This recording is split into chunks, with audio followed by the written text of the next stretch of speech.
Hey everyone, welcome to Zonan Canada. I'm your host Jesse Betteridge. This is a podcast where we talk about anime and its connections to Canadian media.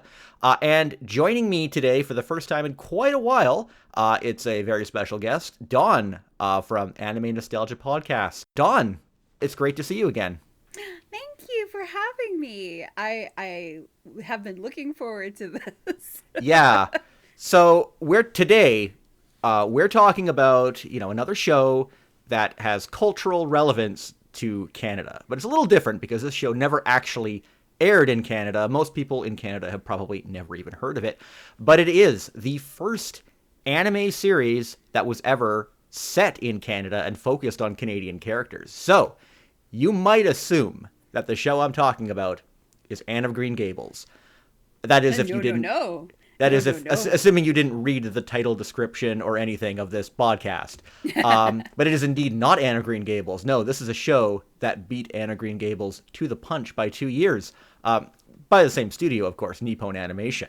But it is the 1977 series Wakakusa No Charlotte, or Charlotte of the Young Grass. So this is not a world masterpiece theater. At first glance, you might think that this is part of the World Masterpiece Theater series. It maybe even wants you to think that. But if you watch even a little of this show, you know that's not what this is. This is something quite different. It's got a little bit of that World Masterpiece Theater bait, but you jump in and know this is pure soap opera, pure retro shoujo melodrama. And yes. There aren't a lot of people who have actually seen this show in its entirety, but when I watched this, I knew this was the perfect excuse to get Dawn back onto the show, because I knew, this show is for her. Yes. She's gonna sink her teeth into this one. So actually, before we jump into that, Dawn, can you just tell us a little about the Anime Nostalgia Podcast, in case anyone is not familiar with it or hasn't been following it? Oh, sure. So my podcast, the Anime Nostalgia Podcast, is something that I started as an excuse to talk about older anime, since I'm an older person. And when I started it, there was like a severe lack of people talking about older stuff. It was like everyone was like, oh, what's new this season? What's hot this season? Like all this, new now. And I was like, well, what about like the old stuff? Like, I'm old and I like older things. So we talk about a lot of classic and maybe not so classic older anime and manga, and also like fandom history, like what was it like consuming these kinds of things, before the rise of like the internet and social media and all that stuff. And it's a lot of fun. And it's hard to believe that I've been doing this for over 10 years now. I know, it's crazy. I'm reaching the 10-year mark on this podcast too.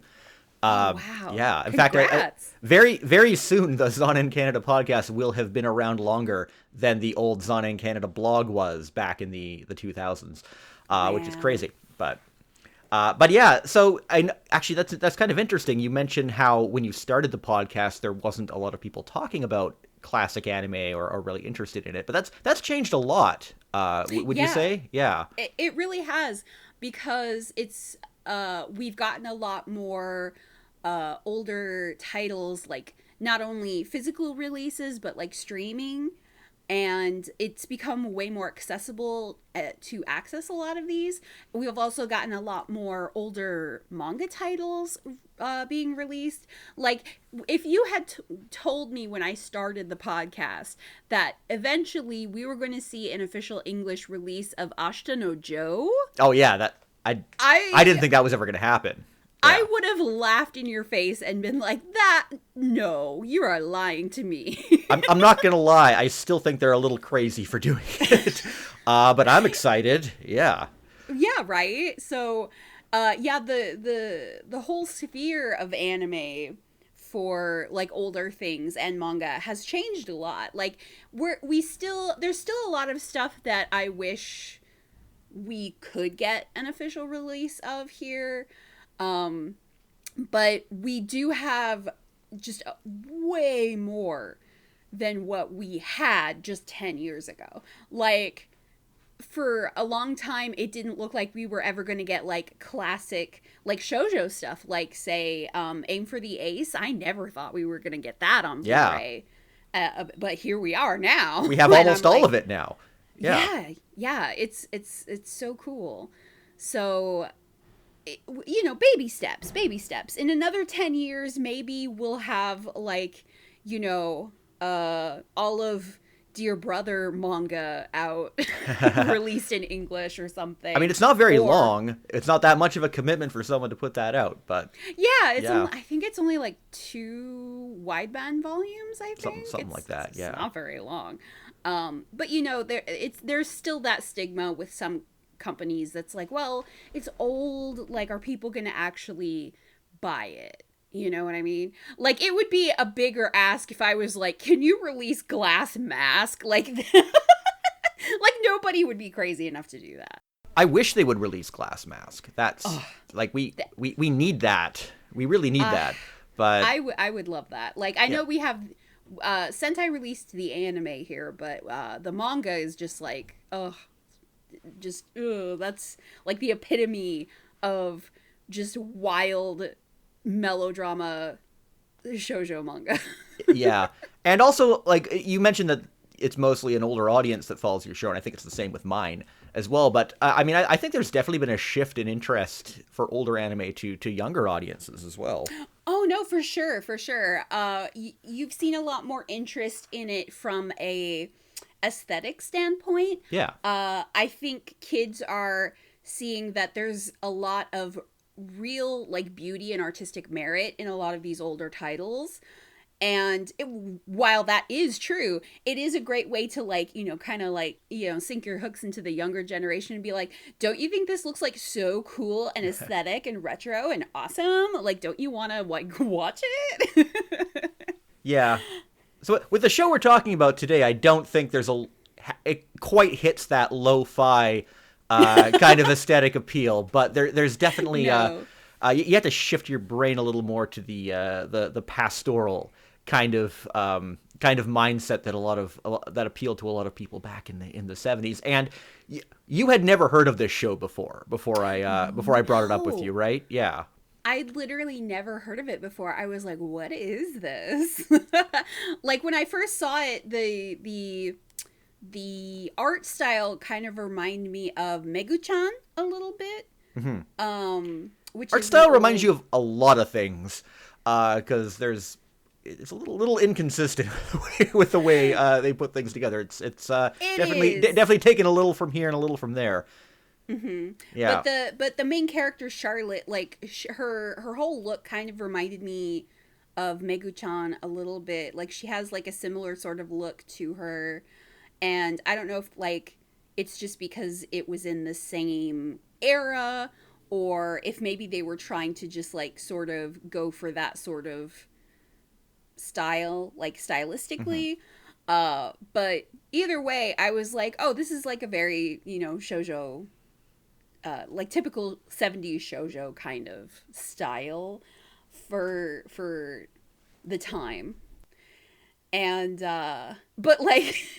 I wouldn't say when, kind of like you said, when watching this show, I wouldn't be going to this show for its artistic merit or anything like that, because some of these episodes look like they were done on a shoestring budget. Oh yeah. Like, the funny thing about Charlotte's design is that, like, there's so many very lavish details that they always make sure to consistently put in. Like, I think that most of the pencil mileage of any given episode is just into drawing her braids and the hair and the flower in her hair, because they always make sure to get those details right, often to the detriment to everything else in a given scene.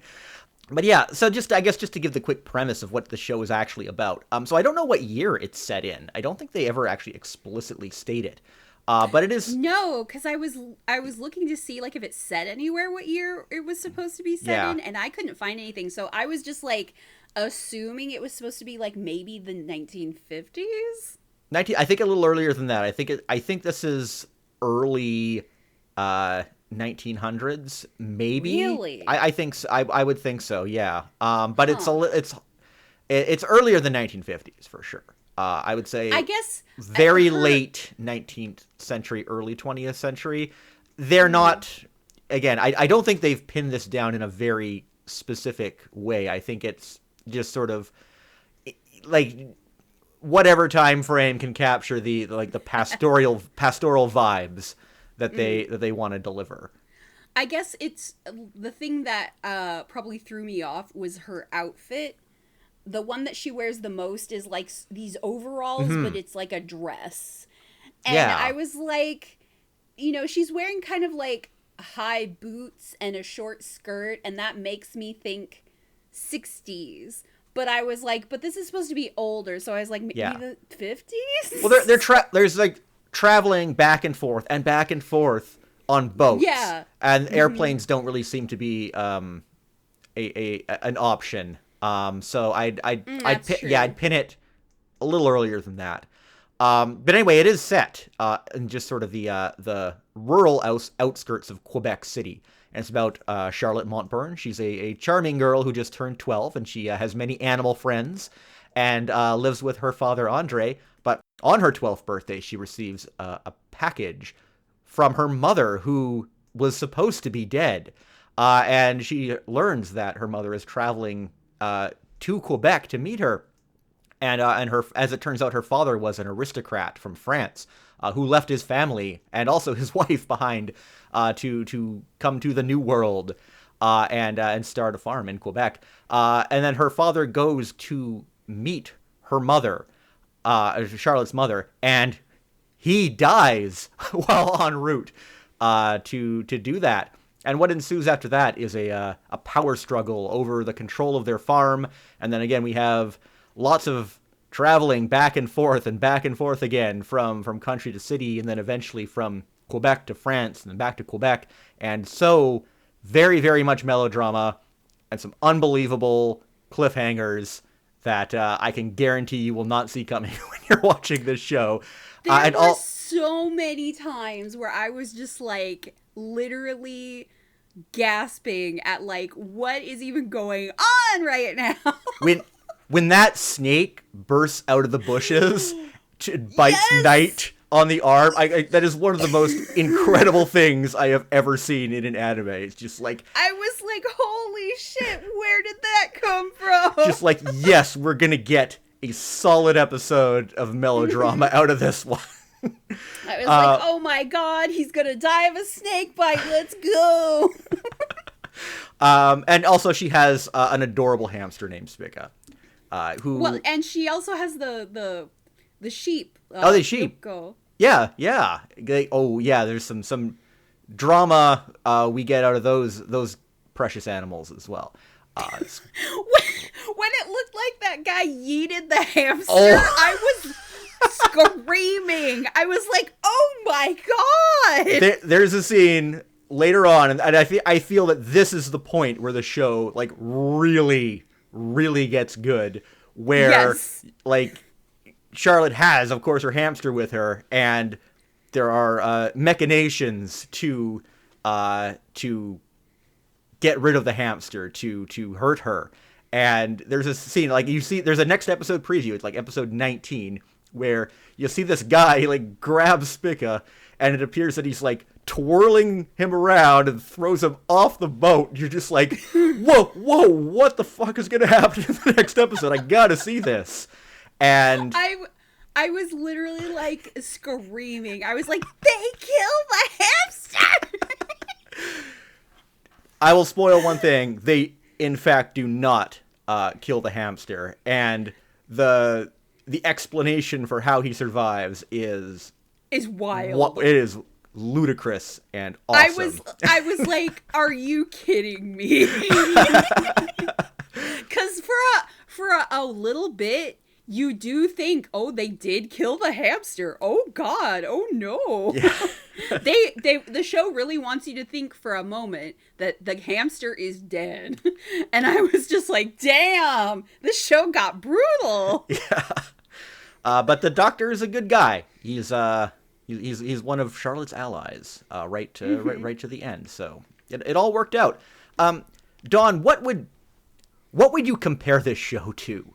How would you describe it to someone if you were trying to sell them on it?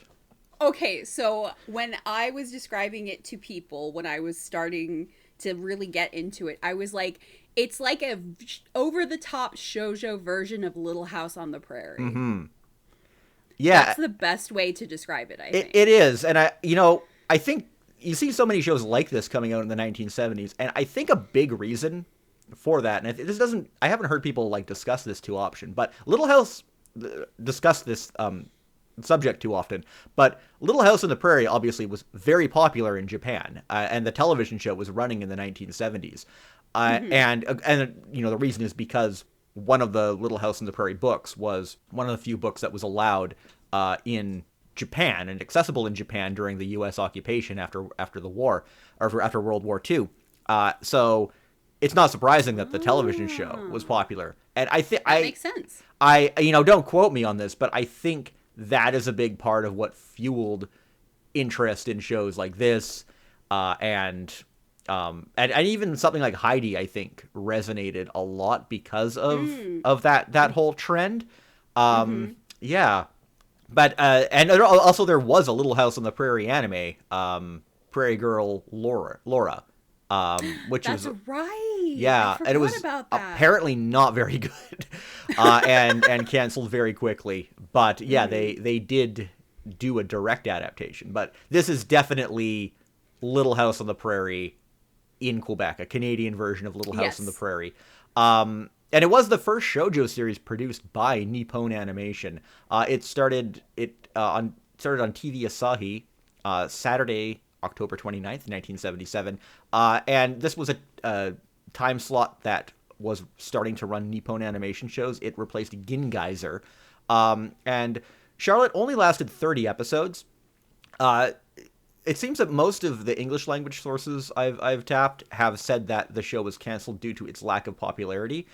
Interestingly, if you look at the Japanese Wikipedia, it says that it was actually extended from 26 episodes to 30 episodes because it was popular, or rather, at least because the little plush dolls of Spica that were being sold were selling really well, and that got them an extension. I'm actually a little skeptical of that, because if you watch those last few episodes, this definitely doesn't feel like a show that was set to end at episode 26, and then just got some bonus. This feels like, it really feels like a Mobile Suit Gundam situation, where it was supposed to run for like a full year, and then they got cut short, but were able to maybe negotiate an extra 1 month on the air, and we're just like, okay, what are our like main 2 plot points that we wanted to cover in this show, and let's just like speed run through them. And boy, do they ever do that in those last couple episodes. Yeah.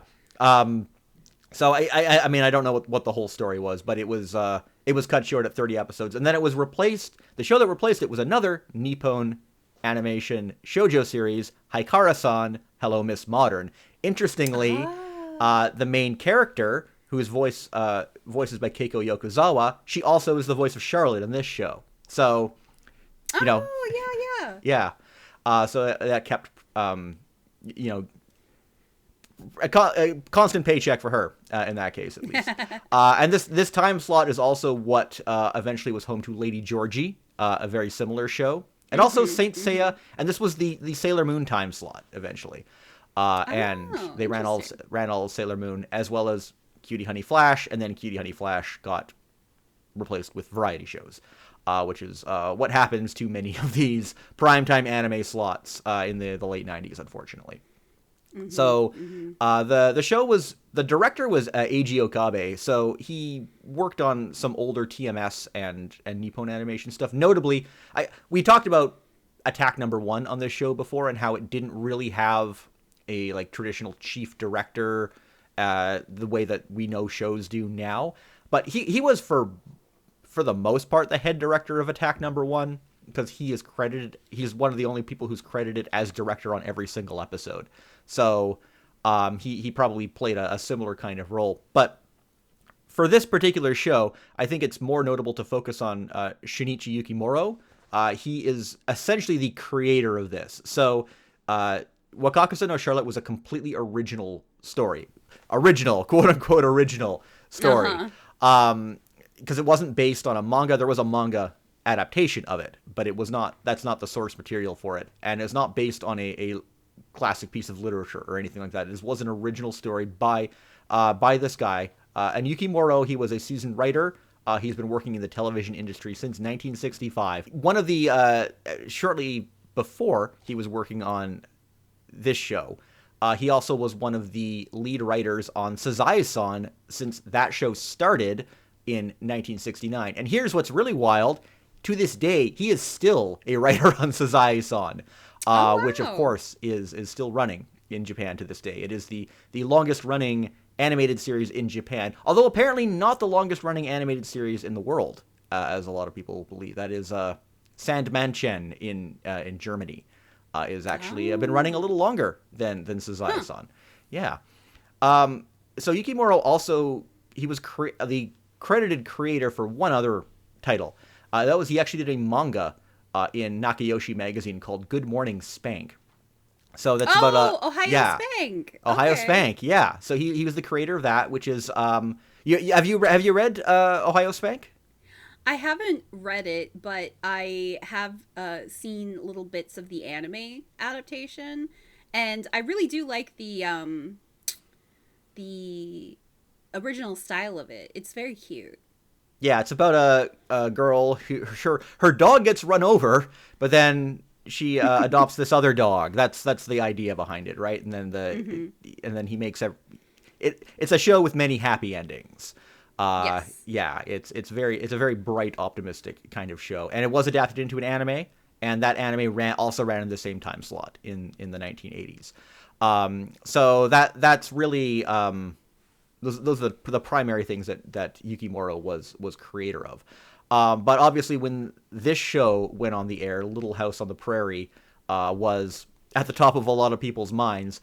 And I think that's, as I said before, a big reason why we're seeing a lot of shows like this. But apparently, people have noted that this show also heavily borrows elements from another classic British story called Little Lord Fauntleroy by Frances Eliza Hodgson. It's a similar story It's not, they're not that close. But it still follows that general kind of idea of a poor child lives in the New World, travels back to a European country, and meets, their aristocratic grandfather, who is. I didn't even think about that. That's so funny. Like, let's not to say that this was a uncommon trope in a lot of stories. But I've seen some people draw direct comparisons to that, and this probably informed a lot of the, traveling back and forth between Europe and North America, and so much traveling. Going from like a pastoral to aristocratic kind of world, and then you have the aristocratic grandfather who, seems very prickly, but as is usually the case in these stories, he is ultimately the patriarchal figure is always ultimately a force of good. It always means well in the end, even if it doesn't seem that way. But of course, there's a reason he's so mean. Oh, it's so sad. Poor old rich guy. Whoa. Yeah, poor old rich guy. But of course, this story is set in Quebec. So why Quebec? So I don't know. I don't know the reason. Quebec was known in Japan at this time because the popularity of a Quebec singer named René Simard. Some of you may be familiar with him. He was a French-Canadian singer who was so adored in Japan during this period that he actually sold out the Budokan. Yeah. He won the grand prize for Best Song and Best Singer in, I think, the 1974 Tokyo Music Festival. Wow. And he just became a huge sensation in Japan in the 1970s because of that. And yeah, they caught Quebec fever. They got Quebec fever, yeah. And I mean, I don't want to say that this show is basically I guess you could say that this show came out because Little House on the Prairie was popular, René Simard was popular, the two streams cross, and then you get this show. I think that's a little bit of a reductive statement because, you're not. Like you can't just say that like this foreign thing was popular in Japan and this foreign thing was popular in Japan and therefore they created this. I think it's a little reductive to say that, but when we're looking at this show, especially with maybe the kind of shoestring conditions it was created under, I think it's safe to say that these major pop culture forces in Japan at that time had a lot to do with why this show wound up being what it was. Yeah, definitely major influences. Yeah. So the character designs in this were by Shinya Takahashi. And I got to point out, there are multiple Shinya Takahashis who work in the anime industry. And the one listed on Anime News Network, it is the wrong guy. they linked to the wrong account. Because if that guy was the character designer in this, then he would have been 12 at the time he was working on the show. What a talented little boy. Yeah, I gotta submit a correction for that, maybe.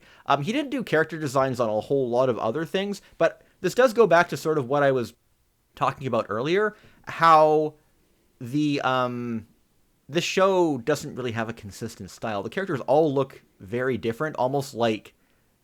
They all kind of look like characters from other shows. Did you get that feeling?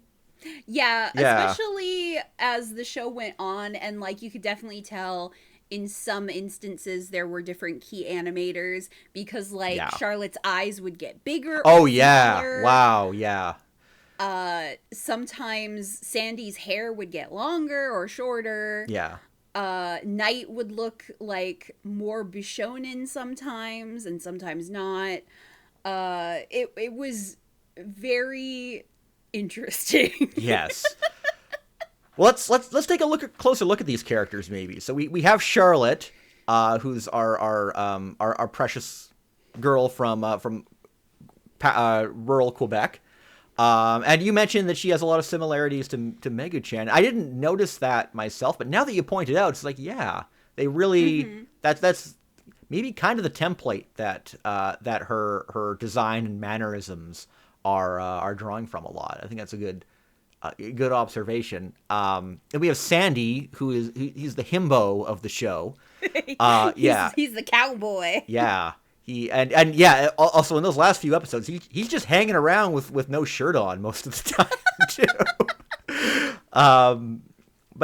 He's the childhood friend of Charlotte. He was taken in by old man Melville, who's the old blacksmith. He just likes kicking back and looking at the stars, and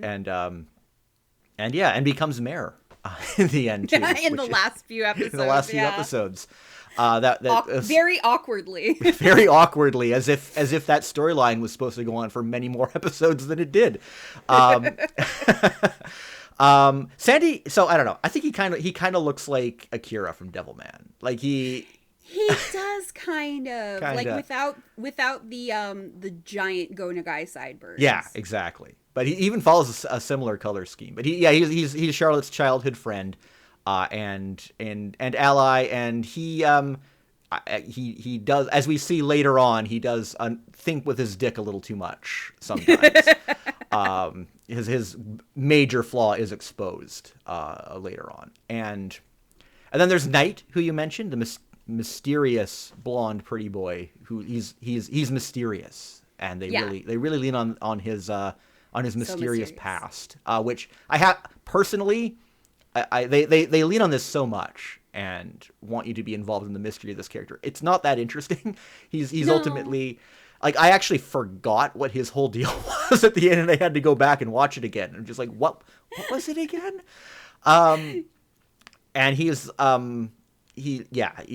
just sort of the brother of Charlotte's father's ex-fiance, who he knows is evil. And is trying to, exploit Charlotte's family for the money. And he's just sworn himself to protect both Charlotte's mother and father. And that's why he is Knight, because he is their knight.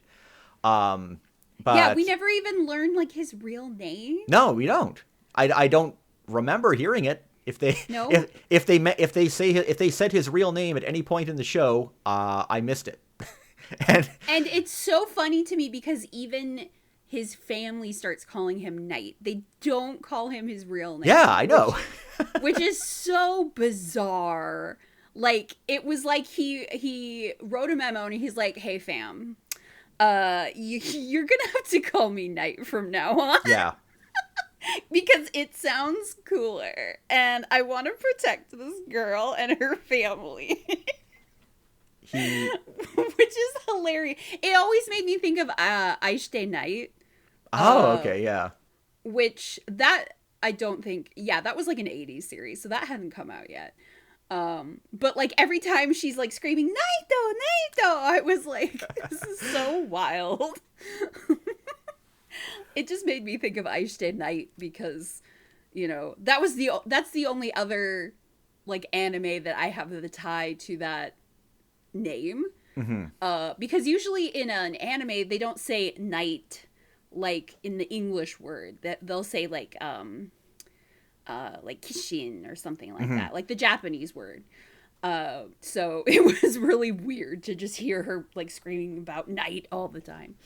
But yeah, that was so weird because it feels like it's like you said, it feels like they were setting him up to have some sort of grand reveal about like who he really was and his real name and all this other stuff. And then later you just learn that he's just like related to the ex, and they make it seem like it's such a big deal, but you're like, that's it. Yeah.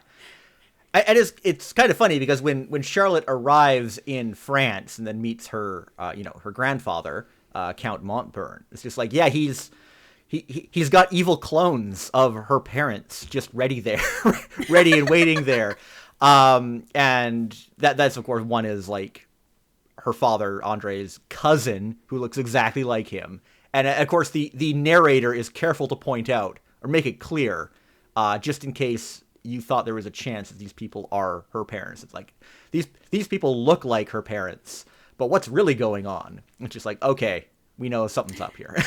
Yeah, because they make it a point like, you would know if you met your parents because you would feel it. And it's like, I guess. Yeah. But also, I think it's so funny that this guy just shows up and he's like, he looks a lot like her dad, and she's like, "You're my dad," and he just is like, "Okay, yeah." He doesn't say yes, but he doesn't deny it. He just kind of goes with it. Her father, she's lived with all her life. Yeah, and she just is like, she's constantly questioning it like the whole time, and he doesn't give her any straight answers, but she just like keeps following him around. I know, going where he goes. If anything, she's more skeptical of her fake mother, a person she had not met up to that point. Yeah, Muriel, who is the ex-fiance of her father, and because they really lean on this instinct that she knows her mother. That's really crucial to this connection to a person she's never known her whole life, or at least not since she was a baby. She would know. Yeah. She would know she if has it's to just her mother. Yeah. And it's like, I don't know, this little girl couldn't figure out that this guy wasn't her dad. And she'd been with her dad like her whole life. Yeah. So I don't know. She's like 12, man. I didn't know Jack when I was 12. Yeah. You have to they have to just lean on this intuition of hers, of biological parentage. It's so important.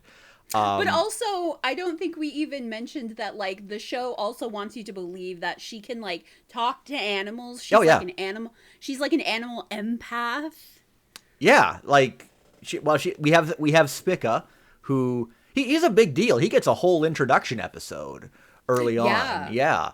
And apparently like I think I touched on earlier, the merchandise of Spica was like the big thing that came out of this show. The plush dolls of him sold well into the 1980s, apparently. I was looking up on eBay; they still go for a lot, if you can find them. So he was a popular little guy. And then the sheep Fioko. There's all sorts of animals that she loves and can telepathically communicate with, essentially. But the little sheep is the most important one, and they. That sheep, they they try to kill it at one point for somewhat ludicrous reasons, and yeah, they get some mileage out of that. That's for sure. Near the end. Was like, oh my god! First they try to kill the hamster, now they try to kill the sheep. Oh my god, they really want to kill these poor animals. Yeah. So back at the farm, we have like the antagonist characters who are mostly prominent at the beginning. But there's Mr. Garson. He is the employee at Andre's ranch, and he constantly plots with the landlord, who is Mr. Gordon, and who basically they want to take over Andre's farm because it's very valuable. That's the impetus behind most of what happens in this show is the desire to get control of Andre's farm after he dies. Now, for the most part, Mr. Garson, he's portrayed as being this like really awful guy. I think that his motivations are actually quite understandable because he wants to get a better lifestyle for his family or move up. And Mr. Gordon, who is the real villain, the landlord, the real villain, is constantly exploiting that. Yes. Because for most of the show, Mr. Gordon, he is ultimately pulling all the strings. He is behind all the bad stuff that's happening. Until another character shows up and completely unseats him. Oh my god! Which is the true villain. The true villain of the show. We'll get to her in a moment. But then there's also Mr. Garson's daughter Bella. So this show has to it's Little House on the Prairie, so there has to be a Nellie Olson. Yes, I was gonna say she is the Nellie Olson of this show. Yeah.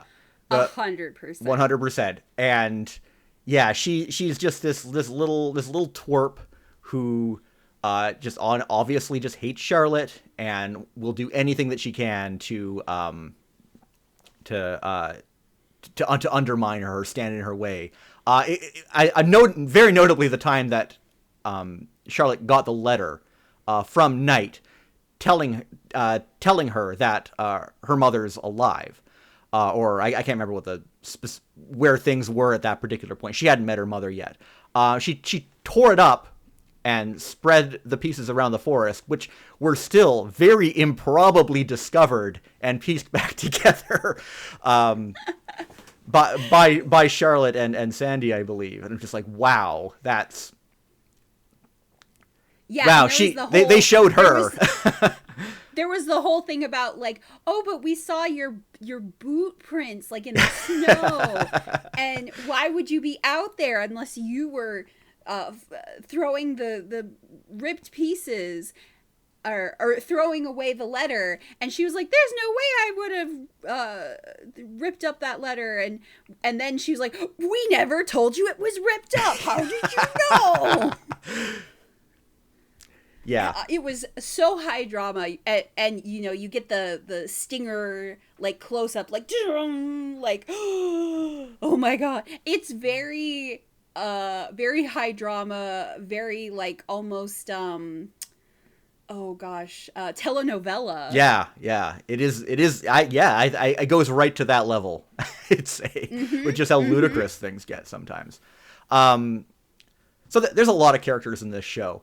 But going back to like the France side of things, there's also Sonia. She's the little maid who lives. She reminded me of, I don't know. There's a bunch of characters you could probably say that she's similar to. And then there's also Louis, who is the sickly aristocratic boy who hates being an aristocrat, and he's gonna die. Yeah, because he has TB. Yeah. All he wants is just to see the Northern Lights before he dies, and they just needed another blonde boy to support Charlotte on the other side of the ocean, I guess. Yeah. They needed the French Knight. The French Knight, yeah. his cheaper France equivalent. For Knight, his cheaper, more sickly equivalent, who like looks like he could be Knight. There were times where I was watching and I was like, wait, Which one is this one again? Yeah. Well, everyone's off model so often, it's really easy to get them mixed up a lot of the time. Yeah. And they sound kind of similar. And it's so funny, too, because, like, Charlotte becomes, like, obsessed with this Knight guy, obviously, because she's a young girl and he's very handsome. And then the minute he's gone and she's in another country, she just immediately becomes obsessed with the next blonde, pretty guy that just stumbles into her life. Which, I mean, fair, but but it's so funny to me that it's like, okay, well, you were obsessed with this guy. And now all of a sudden it's like, well, I guess forget him because you're here now. and like, literally, when she leaves Quebec to find her mother, who she believes is in France, she boards the boat, and the last thing she sees is Knight running after her saying, Charlotte, no, your mother is actually here. She's already in Quebec. You need to get off the boat. But she can't get off the boat because it's a boat. So she's stuck going to France. Like, he's the last thing that she sees before she leaves. But I guess she does. Her grandfather, who the other major character, Count Montburn, who, as I mentioned earlier, he is the ultimately a force of good. But you have to try to get through to him and warm his heart a little bit in order to expose that. But she doesn't want her to go back, or he doesn't want her to go back to Quebec at first. So she's kind of stuck there. But Knight and her mom are still waiting for her back in Quebec. Yep. Yeah. So and also, so you have Louis, who is the frail French knight. But more notable is Louis's ex-girlfriend, who is the real villain of the show. Man. Maybe the ultimate Ojo-sama villainess. Certainly the best one I have seen in an anime. It is Marie Moreau. And oh my god, she's so great. I love this character. This girl is literally pure evil. And I love her. She just completely hijacks the show. It's just like they realize that, Bella's not quite cutting it. And as like the evil girl. And Charlotte's in France now, so we need a new one. And also worth pointing out, just in terms of how the characters don't look very inconsistent in this show. Marie, she is a completely shameless knockoff of Eliza from Candy Candy. Like, they literally just stole her design for this character. Yes. I was gonna say, she definitely just looks like a Candy villain. Yeah. And she's better than Eliza, though. She's so much better. She's just pure evil. She's just built completely out of spite.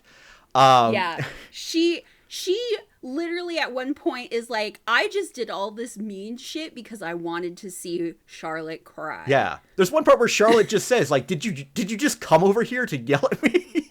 Yeah. And she did.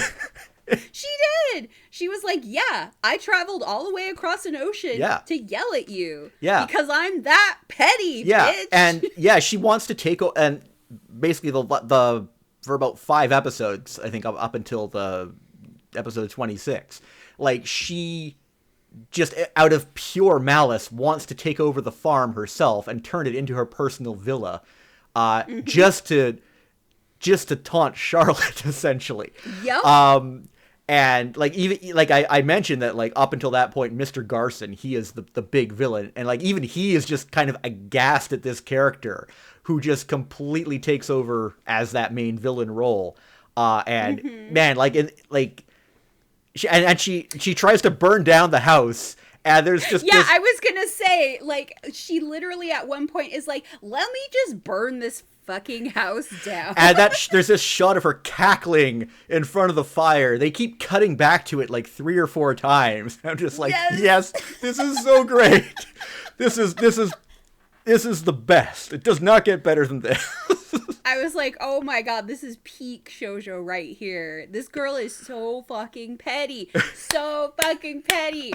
I was like, I live for this shit. She, like, literally, you think at some point that she's gonna be like, oh, maybe I've gone too far, and she's like, no, I haven't gone far enough. It's time to get the matches and burn down Charlotte's home. Like, she even, like, takes that carving that Charlotte's father did, and brings it to her, and she's like, yeah, there's nothing left of your house. I dug this out of the ashes. Here you go. And there's one scene where Marie is together with Bella. They're like riding a carriage together, and it's so jarring because they look like they're from two completely different shows. Yeah. But of course, Bella obviously wants to be Marie's friend, and get a piece of this villa when she opens it up on the farm. But yeah. But even she treats her like crap. Oh yeah, absolutely. It's so funny. You think like, oh no, they're going to like team up and it's going to be even worse. Yeah, and no. Marie's like, no, this is my role now. Get out of here. Yeah. Oh my god, it's like she just completely hijacks the show after a certain point, and it's just like wow, this is just brings us to a completely other level. It's so good. Completely new level. It's so good. It's so great. Yeah. I kind of wish they had introduced her sooner. Yeah, I know. Because if we had like more than half of the show been like Marie like finding new ways to torture Charlotte, that could have been so wild. Like, I would have loved to have seen like the kind of things they would have invented her doing if like one of her go-tos was like, well, I guess I'm just gonna burn her house down. Well, the thing is that she's so disconnected from everything too. Like I think that her only connection to the cast at the time she's introduced is that she's Louis' ex-girlfriend or ex-fiance or whatever. And it just seemed like she was added like as a last minute kind of thing. And it just, she just brings this unbelievable new energy to everything that you didn't really realize the show was lacking. And it's just like, like, oh my God, she was, I was cackling when they're on the boat and, they're in the dining hall.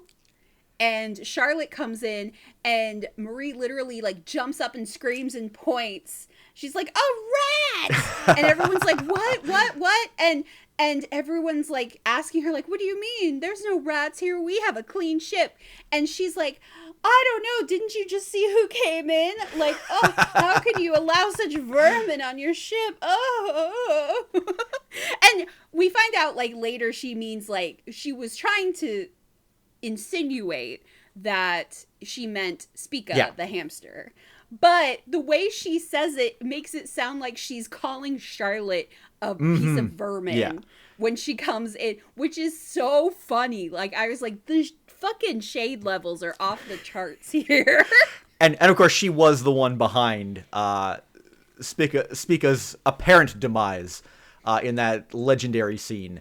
Where he gets thrown off. He supposedly gets thrown off the boat, but he doesn't. Don't worry, the hamster lives.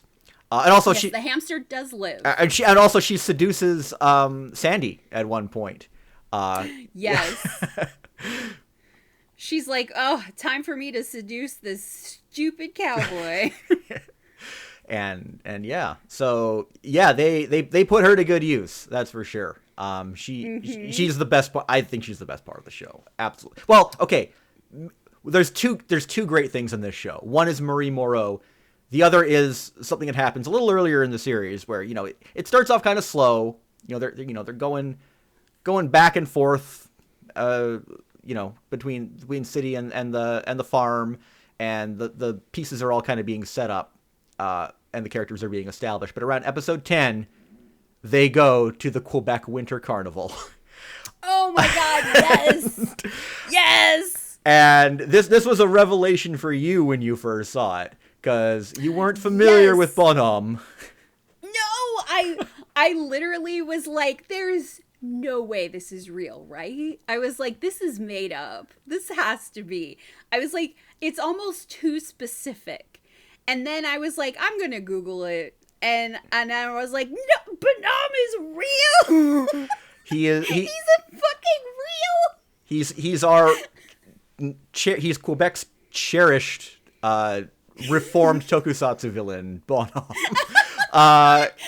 Which, like, you said tokusatsu villain, and that made me laugh so hard because one of my friends was, like, Googling pictures of this Bonhomme guy because they had never heard of it either. And they're like, why is every photo that's coming up of Bonhomme him kicking in the air? And I was like, I don't know.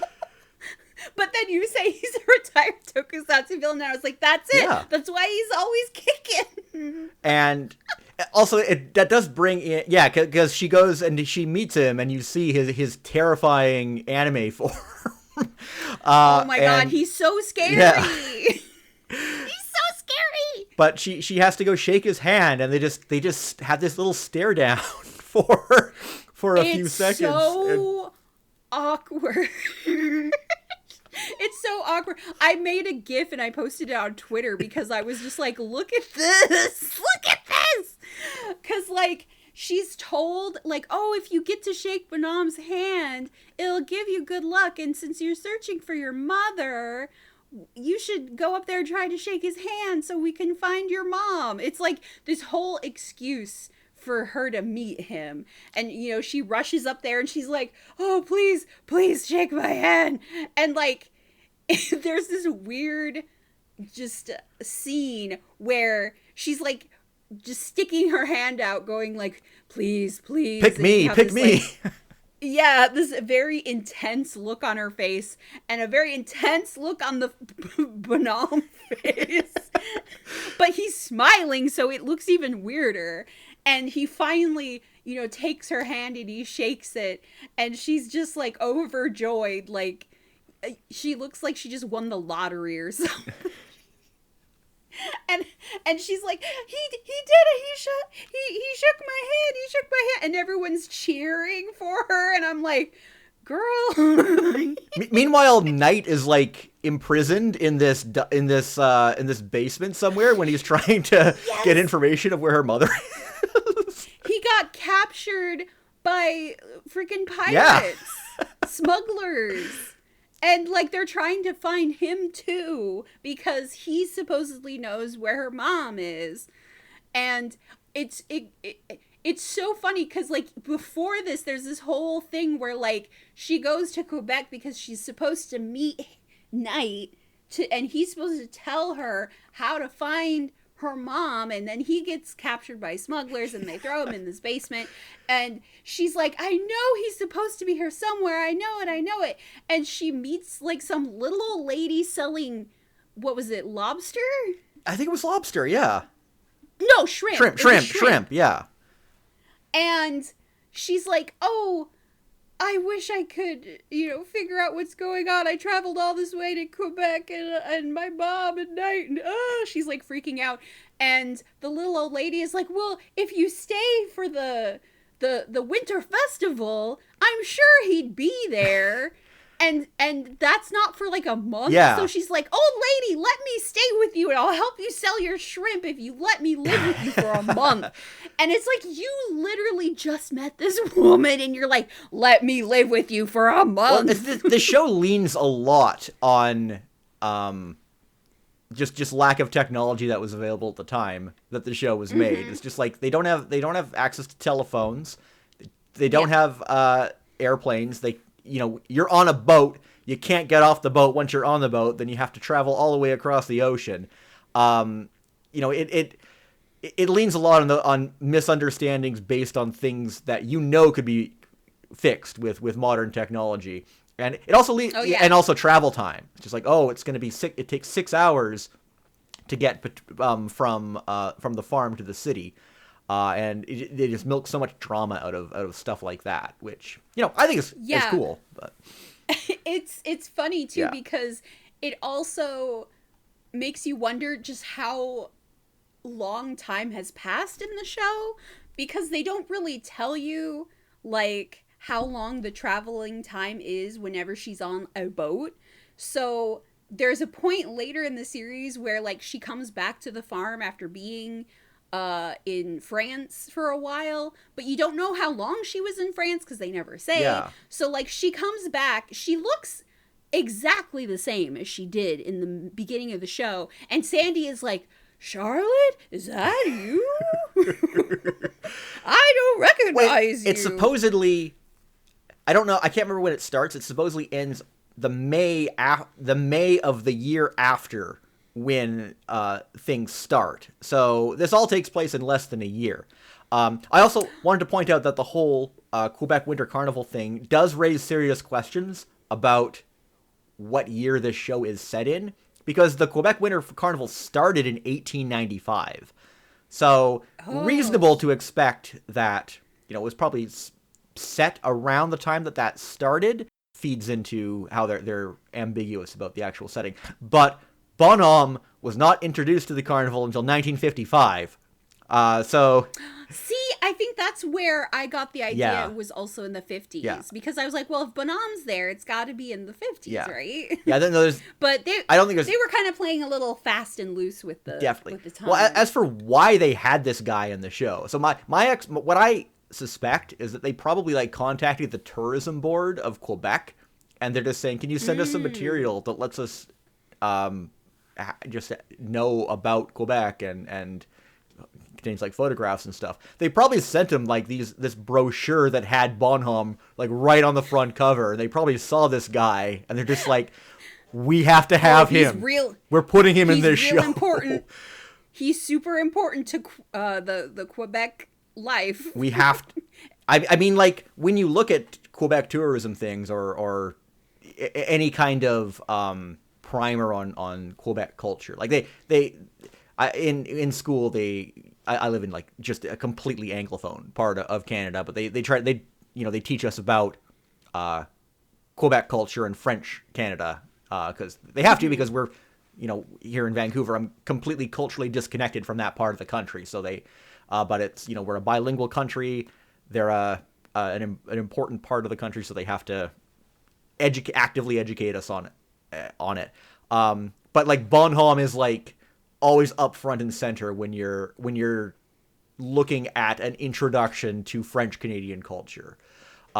He's the smiling mascot of how this culture is essentially communicated and advertised. So I think it had something to do with him just being very prominent in whatever materials they were using to sort of develop this show. I suspect that they didn't actually go to Quebec. I don't think there was any on-site traveling for research for this show. It's not like Anne of Green Gables where they're let's go to Canada and take a bunch of supplies with us, do some reference art so we can make it look more authentic and all that stuff. It really does feel like they were well, we read some books, it should be fine. Yeah, definitely. But yeah, the travel tourism info, I feel like I think you're onto something there, because I was how would they have in the 70s figured out who Bonhomme was? I was was there some Canadian Quebec book that got translated into Japanese, and they were let's read this, and they had a prominent chapter about Bonhomme or something. I mean, I'm sure if they picked up any books about Quebec or French Canada, there definitely would have been photos of Bonhomme, assuming that those books were printed after 1955. He's a big deal. Yeah. He's a big deal. Yeah, a friend of mine was telling me that they used to, in the Winter Festival, you could have, canes with Bonhomme's head on them, and they were filled with liquor. Oh, I didn't know about that. And I was like, what? That sounds kind of lit, actually. But also scary, because I'm that guy's face is terrible. Oh, yeah. It is just burned into everyone's head if you live in Canada, whether you live in Quebec or French part of the country or not. You know that guy's face. Also, I think it's hilarious that my Canadian friend I was talking to pointed out that his name literally means good guy. He's a good guy, yeah. It's like, again, he's a reformed tokusatsu villain, and he wants you to know he's a good guy. So Yeah, I'm a good guy now. yeah. See, it's in my name. I just thought that was hilarious because, like, I don't really know much French or anything. So they pointed that out, and I was like, are you kidding me? His name is literally Good Guy.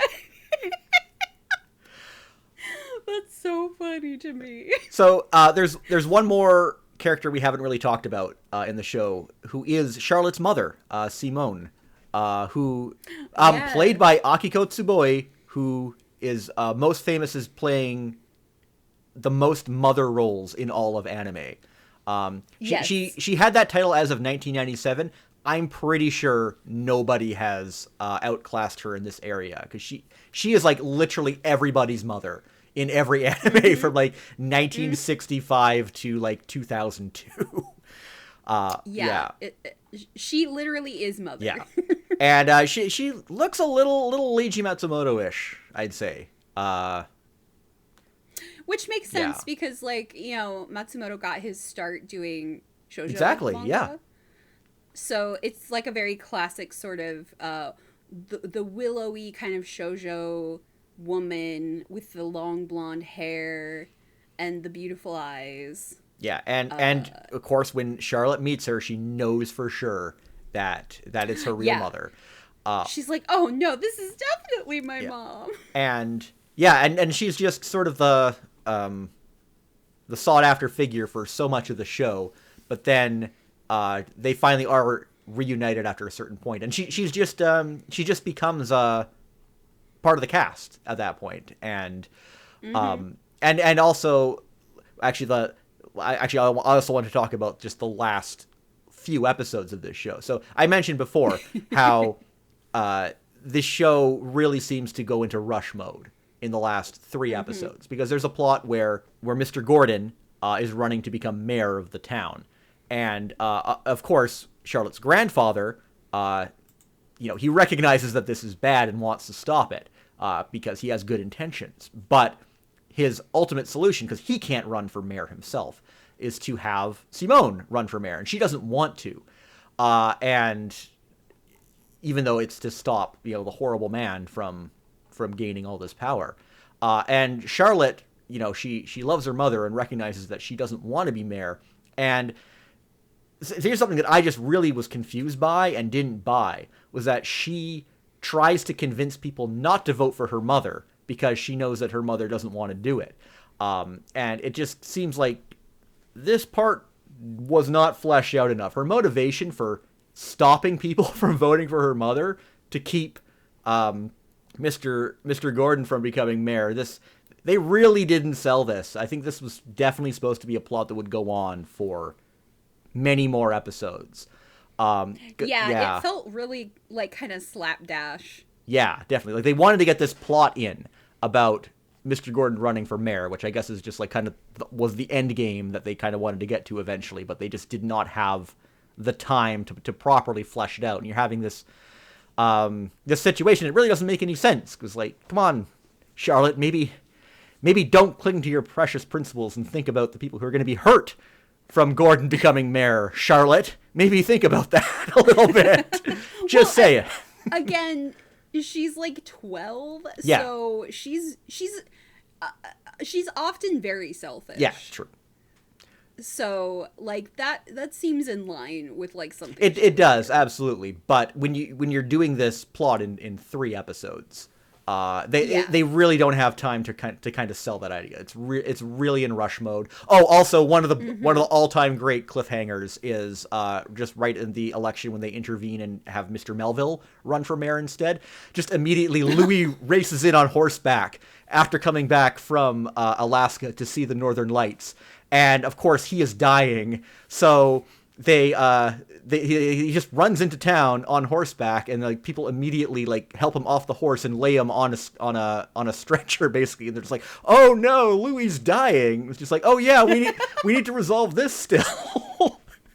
And yes, he's dying like right before our eyes. And it's just so funny because he's just riding on horseback and just immediately goes into like tragic dying boy mode. Yes. Uh, Yes, exactly.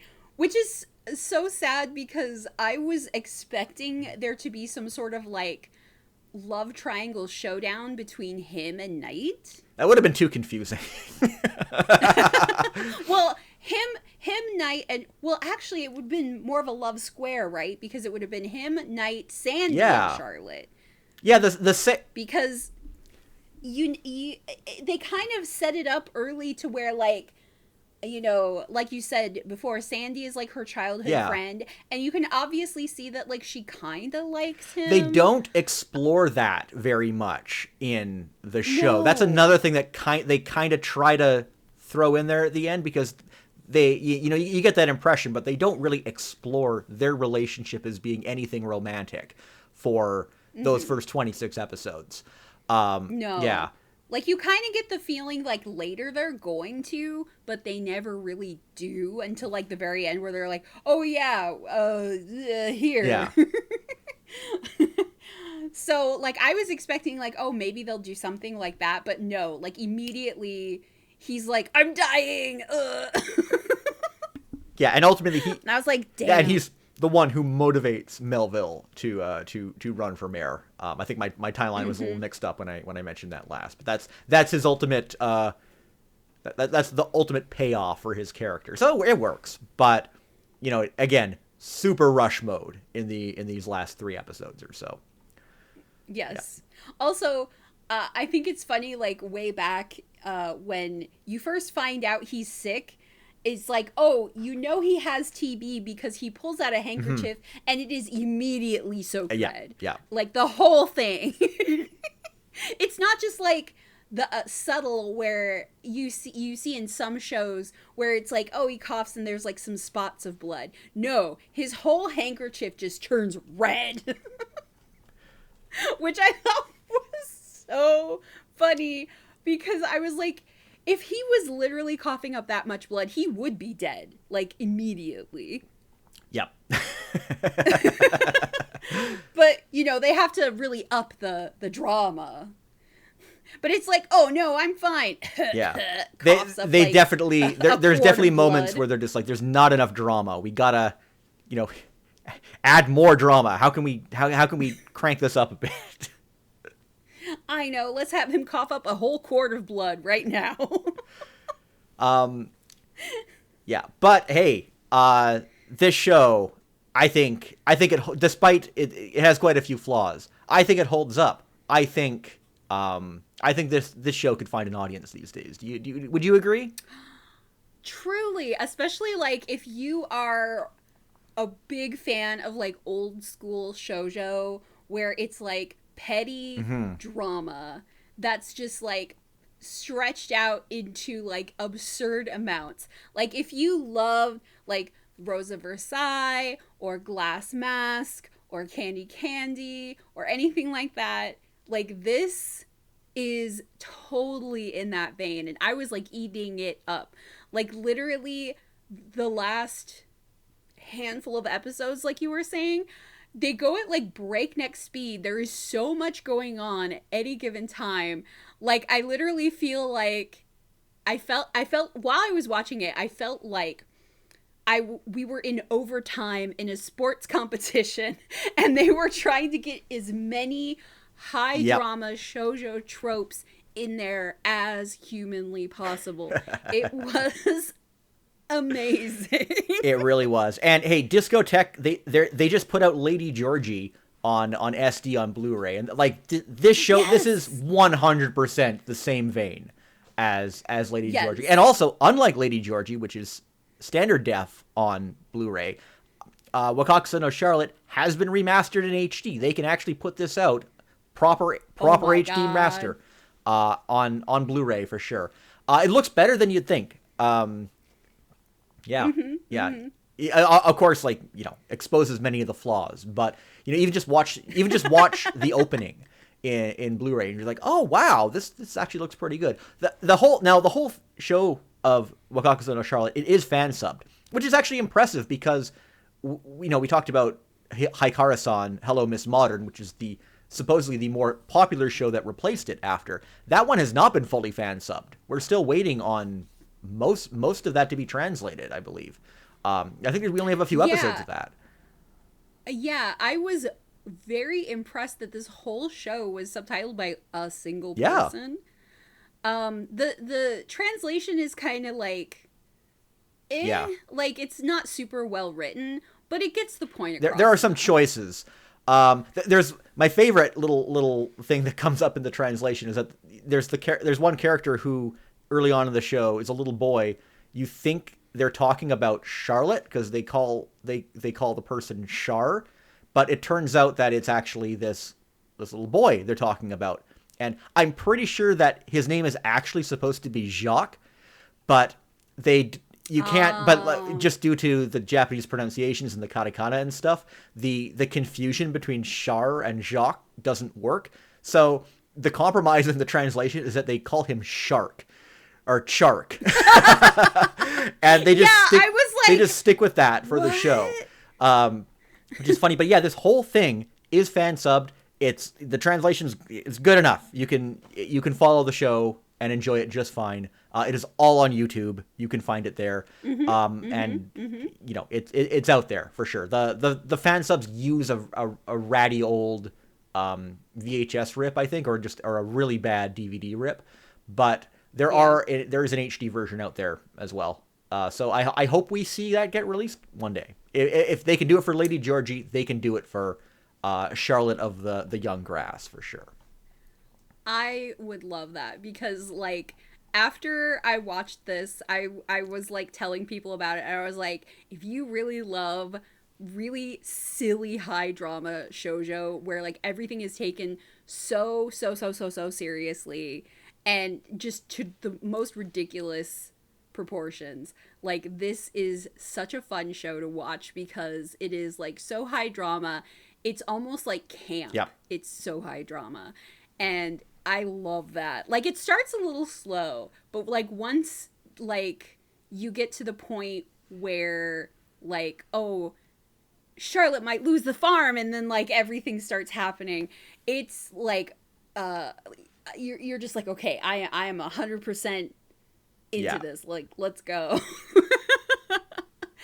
And I did love like they don't resolve like everything at the end, but I did think it was really cute that in the last episode they made like the ending sort of have ties to the ending. Yes, that was great. I love that. Cute. Yeah. Because last episode is called Beautiful May, and it's that was a nice touch. And the ending theme is Beautiful Mayflower. Yeah, which also will get stuck in your head. It's been stuck in my head for the last few weeks. It's a great song. This is supposed to be the very, very 70s pop. Definitely. This is supposed to be the April episode of Zana in Canada. I may hold it back to May just for that tie-in. Yeah. Perfect. But yeah, I kept, every time it played, I was like, Mayflower, you know, like the boat. Yeah. That's where my brain went. Yeah. And there's one more thing I wanted to point out before we wrap up. So as I mentioned at the beginning of this podcast, this show never ran on Canadian TV, but it has run in many other countries, many countries in Europe and South America. It was quite popular. Also, it did run in France and was dubbed into French, but unfortunately, that means it was dubbed with everyone using France accents, metropolitan France accents. And from what I'm told, they're not even like doing bad Quebec impressions. It all just sounds like people from France, and it's just like that is a missed opportunity there. This is a show that needed like a really authentic Quebec dub. Yeah, it needs a Quebecois dub. Exactly. And they had done so many shows. It's kind of disappointing that this is one that didn't get picked up for that kind of treatment, but. Yeah, it is kind of surprising that it never got an English dub for like Canada, because I feel like kids probably would have eat that up. Oh yeah, this like, in in French Canada, on like Radio Canada, this would have been a huge hit for sure.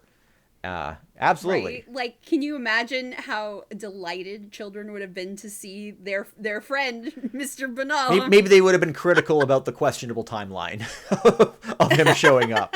But yeah, that would have gone over well, I think. But yeah, 10 out of 10. Such a fun time. Like, it is definitely a mess of a show, but in like the best way possible. And we've spoiled essentially the whole show on this podcast. Don't let that dissuade you from watching it. I can guarantee the experience of watching this show does not compare with what we've discussed.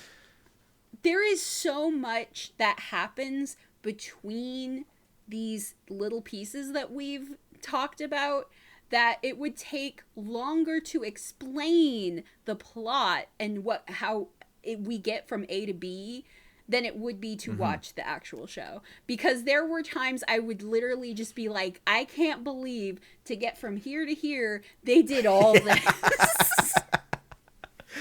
It makes no sense, but like in the most fun way. You're like literally I was talking to you about this while we were watching it, and I was like, I literally have no idea what's going to happen from episode to episode. Like, it's always a huge surprise because you're just like, what is going on?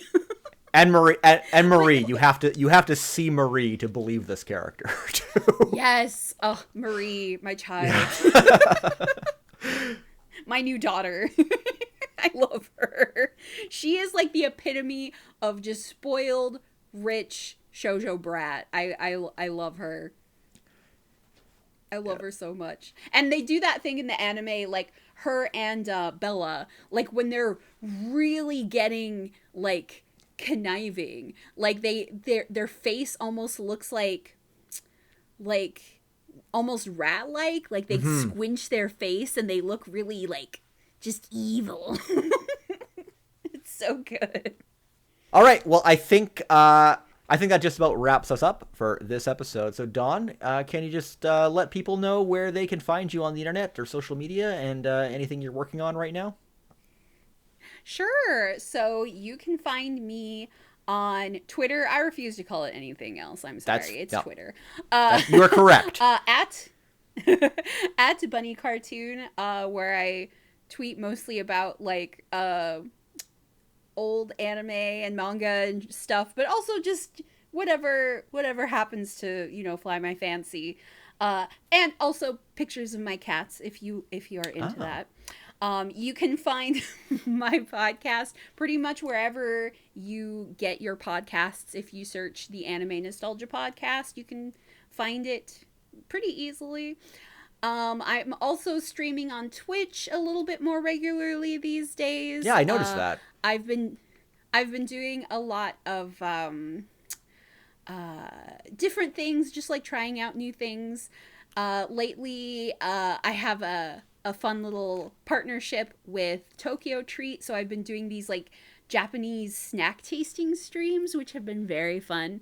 You get to see me try different snacks. You get to see my little fingies opening all sorts of different treats from Japan and trying them out. It's very fun. We have a good time. So you can follow me. Twitch is also at Bunny Cartoon. I'm there too. Things that are coming up, just more podcast stuff, mostly. Nothing super huge. I am working on a Akira Toriyama tribute for the outlet Yata Tachi, which is a great independent anime and manga and just like otaku sort of journalists kind of space, and they are very cool. I definitely recommend checking them out. They do a great thing every season for they will put like a listing of all the seasonal anime and their official hashtags and where you can watch them officially in like each country, which I think is like super That's helpful. very good. Yeah. Yeah. So, yeah, definitely check them out. Yata Tachi. Highly recommend them. They're a great outlet, and they're independent too. So everything is funded by their Patreons and their Ko-fi donations and things like that. So yeah, they're really cool. Great. And usually I wouldn't want to throw in something that dates this podcast too much, but since this is a very Quebec-focused episode, I did want to highlight that I'm going to be at Otakuthon in Montreal in this year, 2024, August 2nd through 4th. I will hopefully be doing some panels, but they are actually now the largest anime convention in Canada. They have surpassed Anime North. Yeah. Oh, wow. So I'll be there. I got my plane tickets. So no matter what happens, I'm going to be there in some capacity. Yay. And yeah, thanks for listening to this episode of Zonan Canada. You can reach me on Blue Sky and Twitter. You can find me there at jbetteridge. You can also email me, zonancanada@gmail.com. The theme song is by Ultraclystron. You can find that on his album Packet Flood, which you can find at ultraclystron.com. Please subscribe to the show on wherever you find podcasts, Apple Podcasts. I think Google Podcasts has moved over to YouTube Music now, from what I understand. Yeah. Whatever's going on with Google, I'll be there. Don't worry about it. I'm even on Spotify or whatever app you use to find your podcast. So you can find me there. Thanks for tuning in. See you again. Beautiful name.